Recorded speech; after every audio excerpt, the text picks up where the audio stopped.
Let's switch gears a little bit and talk about one of these political electoral bits of news.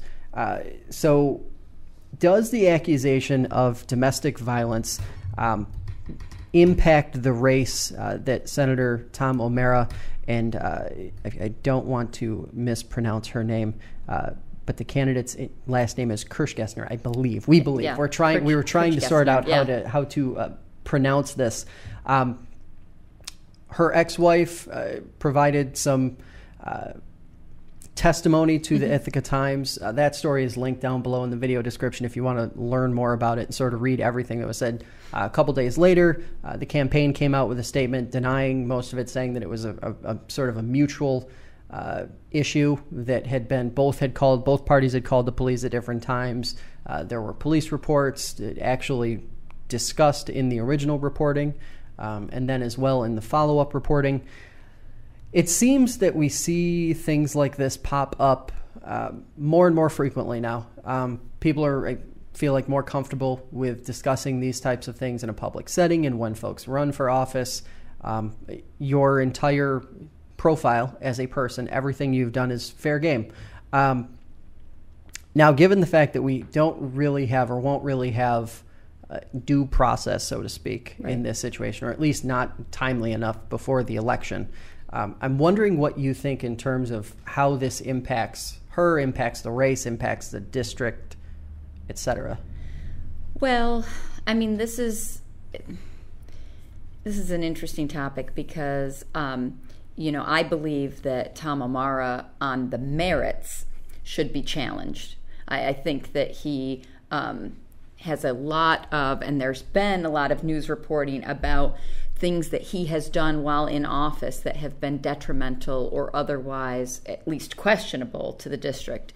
And so on that front, I think it's great that a challenger emerged. However, you absolutely have to take these accusations seriously. I think it's important that people do feel now that they can come forward more readily. I hope that's the case. I hope that increases. I hope that continues. But what I found was interesting is that it wasn't until this accusation was raised that I learned, and I don't know if this had been explained in other news media, but I'd missed it, the fact that this particular Senate candidate had past DWI issue. So I think that sometimes when someone comes forward as a kind of character witness to say, are people aware that this person has this type of temperament, has engaged in this type of behavior, it oftentimes gets the news media to go back and give a more full profile of the person that's running. So I think, allegations of domestic violence, if credible, are disqualifying. And I think that past DWIs should be disqualifying, especially, I mean, I have low tolerance for that just in general, but I think that especially when a candidate did not in their introduction, when saying, hey, I'm interested in running, here's who I am, if we didn't get a full warts and all kind of, here's what I bring to the table, here's what's in my past that might be questionable, but here's why I still think that I'm a good candidate. So that is what I get more concerned about. That, and we saw that in the Supreme Court hearing. I don't like when people know that there are questions and they don't come right out and be forthcoming and say, before you hear this from anybody else, here are the things that you might be concerned about, and here's why I still feel like I can move forward. So this ties together a lot of issues. So I definitely think it's going to have a negative impact on her run. Yeah, I think that one of the things that sort of bothered me about the headline and the story itself was the anger that I felt after the candidate released a statement. It seemed like anger bordering frustration, whichever way you wanted to sort of read it. Obviously, that's pretty subjective. But it just didn't. It was exhibited toward the the newspaper for reporting on it and not going to what she felt were the appropriate lengths to get her side of it. And even after releasing a statement, there was still it seemed like a dissent to the charge, the idea, the possibility that, she could be responsible instead of just taking responsibility for whatever happened. Relationships are complicated. I think that's something that most people it resonates with most people, especially voters who are looking for transparency. They're looking for realness out of candidates, authenticity. Right. Especially young people. Obviously, we were talking about the millennial vote, this mythical creature. I think that in a place like Ithaca, where you do have a high density of young people and you do have a high density of young people who are engaged, I think that authenticity is important. And I almost wonder that despite the breakdown of how, who's enrolled and where they're enrolled, party-wise, I almost wonder if this puts her in a spot that's a little bit difficult to come back from. She was already at a disadvantage, obviously, with it going against an incumbent. But now to have to also fight this with, just a few weeks left before the election, it seems very, very difficult. And I just would like to reiterate for probably the 50th time, people want authenticity. Right. I think people just want the truth. They want people that they can trust, that even if they disagree with them, that they know that they're actually getting the straight answer. And that has become so rare, which is so sad. Now, some people will tell me it never existed. You're wishing that it did, but it didn't. But I don't know. I mean, and look at this. This has ties even to Geneva City Council. There are allegations against a sitting councilor of domestic violence. And I've got to say, I think people need to understand that there's, in a domestic violence situation, there's often a reluctance to call the police and involve the police in what's going on behind your closed doors.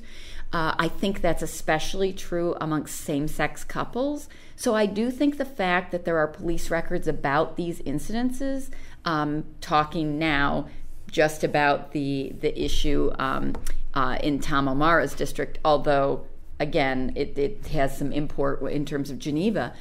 I think that people need to take that seriously, and they need to know, why did an elected official or a potential elected official either call the police or have the police called on them. And if that wasn't something you felt you needed to disclose, I think people want to know why. Why would that be kept a secret? Why is that not something that you share? That's part of your story. That's who you are. And people are electing someone to represent them. So I think disclosure is important. Is it the assumption that these candidates, when they're getting into this arena, they don't fully understand or grasp the idea that your personal life is no longer personal? No, I don't believe that's it at all. I think anybody who puts themselves forward for public office knows that you're getting into the ring where everything is fair game. You're Really? Becoming a public official. I don't think people like it. I think they feel put off if they want to be able to present a curated image of just the stuff they want people to know and not the rest. But I don't think fundamentally that they don't understand. I think anyone who goes into public office, that might be the number one thing holding people back from public office, is a sense that, well, I want to retain a measure of privacy. And you give that up when you get into public office. I think people getting into it know that. I just think they can control it, that they want to craft a narrative, and there's some things that they think should be off limits, not because it would be off limits if they knew it about their opponent or if they knew it about another elected official. But I think, unfortunately, we get into a situation where people want to make exceptions just for themselves. And that, I think, undermines or underlies the main problem we have with some politicians today, is that people think the rules don't apply to them. And we're seeing that. I mean, we can go back and talk about Pam Helming's chief of staff, who I still can't believe she's not addressed this publicly yet. I mean, people are not above the rules, especially if they are in public office or in public service. It is interesting because I do think, and I don't want to sound like I'm defending anybody, but I do think there's a level of naivete, I guess, would be the right word. Just in terms of how deep that personal boundary gets pushed away from you.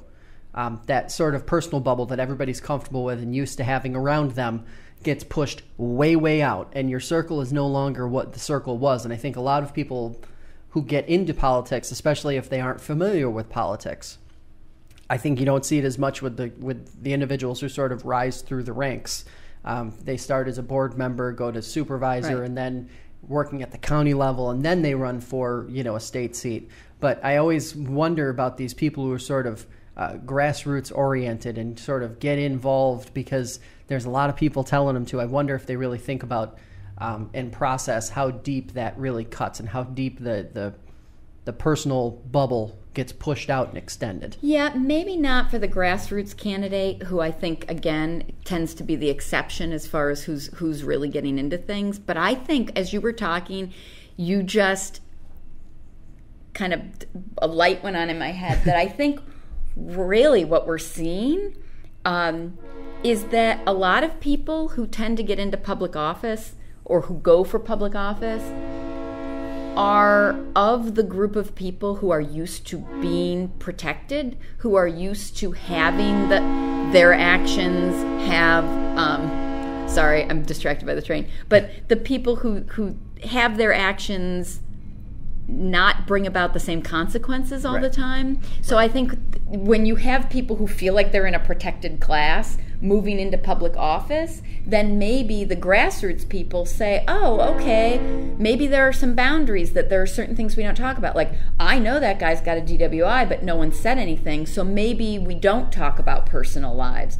In that case, I could agree with you that grassroots people might be naive, but I think that is because they're joining a system that has been constructed to protect the secrets of people who are in power who don't want their secrets out. But that doesn't mean they shouldn't have told their secrets. So I guess that's what I'm saying. And actually that's one of the, I think this whole sort of broad debate is one of the reasons why I've always thought that our system could use a good, solid, education of candidates who are entering it or trying to enter it, just so there's a thorough understanding of what the rules are, how it works, what could possibly happen, what some of the best practices are, right, and that sort of thing. That alone is a grassroots type of philosophy or concept. Right. But I think something that's pretty important, especially given that this is one case of many over.